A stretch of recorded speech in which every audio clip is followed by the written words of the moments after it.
Selamat datang di Geographic Channel.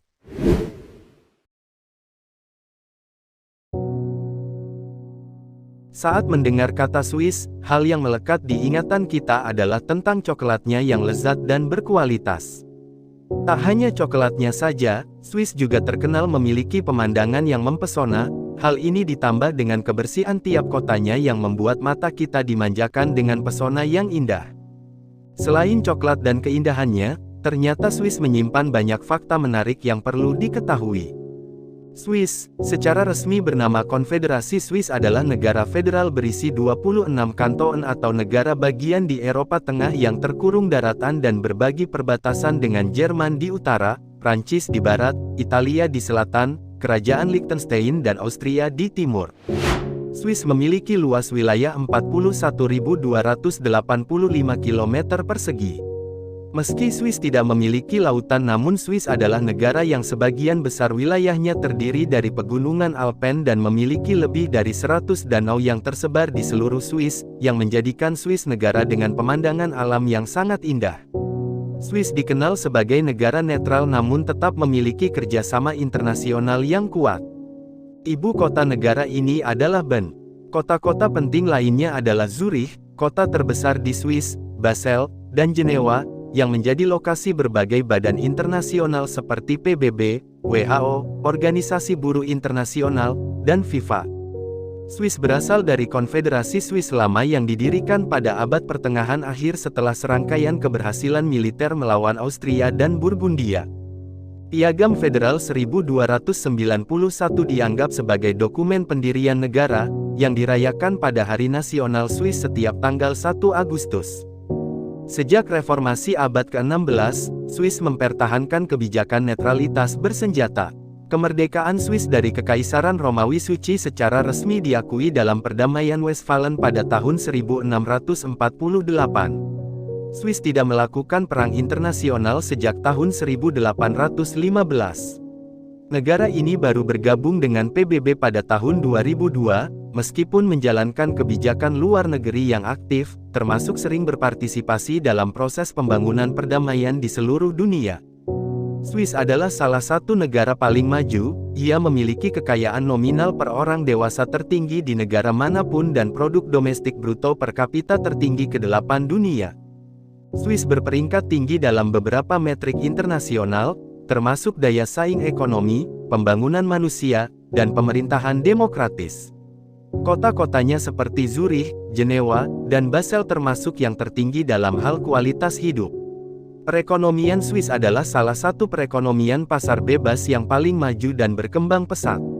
Sektor jasa telah memainkan peran ekonomi yang signifikan, khususnya industri perbankan, dan pariwisata, selain sektor manufaktur dan sektor bahan kimia. Berikut adalah sejarah berdirinya negara Swiss. Suku pertama yang diketahui di daerah ini adalah anggota budaya Hallstatt dan Latene. Budaya Latene tumbuh dan berkembang selama abad besi akhir dari sekitar tahun 450 sebelum Masehi, kemungkinan dengan beberapa pengaruh dari peradaban Yunani dan Etruska. Salah satu kelompok suku terpenting di kawasan Swiss adalah Helvetii. Pada tahun 15 sebelum Masehi, Tiberius pertama, yang akan dicalonkan sebagai Kaisar Romawi yang kedua, dan saudaranya Drusus, menaklukkan pegunungan Alpen, menggabungkan mereka ke Kekaisaran Romawi. Pada abad pertengahan awal, dari abad keempat, perpanjangan arah barat Swiss modern menjadi wilayah Raja Burgundia. Suku Alemani menempati dataran tinggi Swiss pada abad ke-5 dan lembah Alpen pada abad ke-8, membentuk Kerajaan Alemania. Swiss modern kemudian terbagi antara Kerajaan Alemania dan Burgundia. Konfederasi Swiss kuno merupakan persekutuan antara komunitas lembah Alpen Tengah. Konfederasi tersebut memfasilitasi pengelolaan kepentingan umum perdagangan bebas dan menjamin keamanan jalur perdagangan gunung yang penting. Piagam Federal 1291 yang disetujui di antara Komune Pedesaan Uri, Swiss, dan Unterwalden dianggap sebagai dokumen pendirian konfederasi. Konfederasi Swiss kuno telah mendapatkan reputasi sebagai pilih tanding terhadap perang-perang awal tersebut, Tetapi ekspansi federasi mengalami kemunduran pada tahun 1515 akibat kekalahan Swiss dalam pertempuran Marignano, yang mengakhiri masa heroik dalam sejarah Swiss.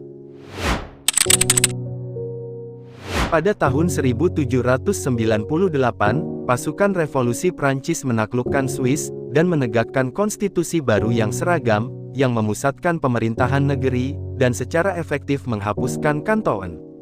Rezim baru itu, dikenal sebagai Republik Helvetia. Negeri ini ditegakkan oleh pasukan penyerang asing, dan menghancurkan tradisi yang sudah berlangsung selama berabad-abad. Penindasan Prancis yang dahsyat dalam pemberontakan Nidwalden di bulan September tahun 1798 adalah contoh adanya penindasan oleh Angkatan Darat Prancis dan perlawanan penduduk setempat atas pendudukan itu. Ketika perang pecah antara Prancis dan saingannya Angkatan Rusia, Habsburg menyerang Swiss. Pada tahun 1803, Napoleon mengorganisasi pertemuan politikus Swiss dari kedua belah pihak di Paris. Hasilnya adalah UU mediasi yang banyak memulihkan otonomi Swiss, dan memperkenalkan konfederasi atas 19 kanton. Pada tahun 1815, Kongres Wina benar-benar memulihkan kembali kemerdekaan Swiss, dan negara Eropa setuju untuk mengakui kenetralan Swiss secara tetap. Perjanjian itu menandai saat ketika Swiss berperang untuk kali terakhir dalam konflik internasional. Perjanjian itu juga memungkinkan Swiss untuk menambah wilayahnya, dengan masuknya kanton Wallis, Neuchâtel, dan Jenewa. Inilah juga untuk yang terakhir kalinya Swiss mengembangkan wilayahnya, lalu menjadi konfederasi Swiss seperti yang kita kenal saat ini. Walaupun terkurung daratan, negara ini memiliki bentang alam yang sangat cantik dan memukau. Tidak heran karena sebagian besar wilayahnya terdiri dari pegunungan Alpen. Berikut adalah rekomendasi tempat wisata paling populer dan paling indah yang wajib kamu kunjungi jika ke sana. Tempat wisata di Swiss paling populer pertama yang wajib kamu kunjungi adalah Jungfrau Joch. Destinasi ini sangat terkenal karena merupakan salah satu tempat terindah untuk menikmati pemandangan pegunungan Alpen. Jungfrau Joch terletak di ketinggian 3.454 meter di atas permukaan laut. Destinasi inter ini berupa cekungan dataran salju abadi Alpen yang diapit dua puncak gunung, yakni puncak Jungfrau dengan tinggi 4.158 meter di atas permukaan laut dan Mun setinggi 4.170 meter di atas permukaan laut.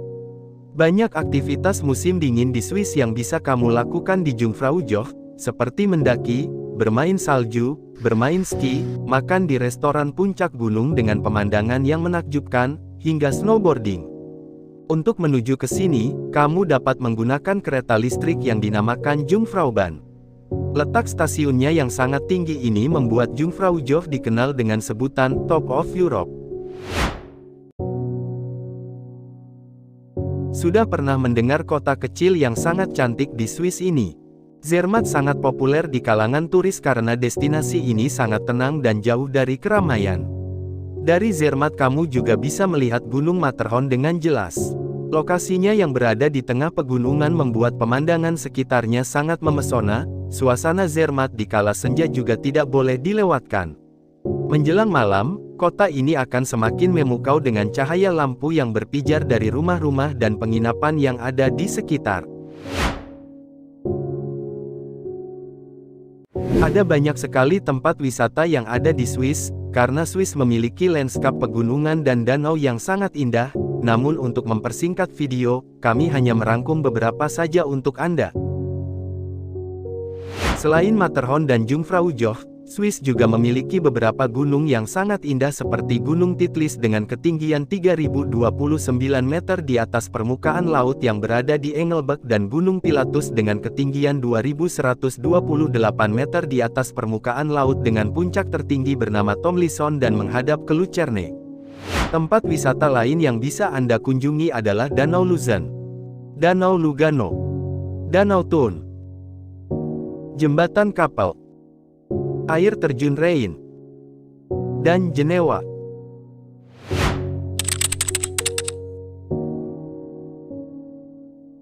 Selain pemandangan alamnya yang indah, Swiss juga memiliki makanan tradisional yang enak-enak. Berikut adalah beberapa makanan tradisional khas Swiss. Fondue adalah hidangan khas Swiss yang berupa keju leleh yang disajikan di dalam panci. Selama proses pembuatannya, keju dapat dicampur dengan anggur, perasan lemon, dan bawang putih agar rasanya makin lezat. Fondue biasa disantap bersama roti sebagai saus. Bircher muesli adalah hidangan sehat, dan cocok banget untuk kamu yang lagi diet.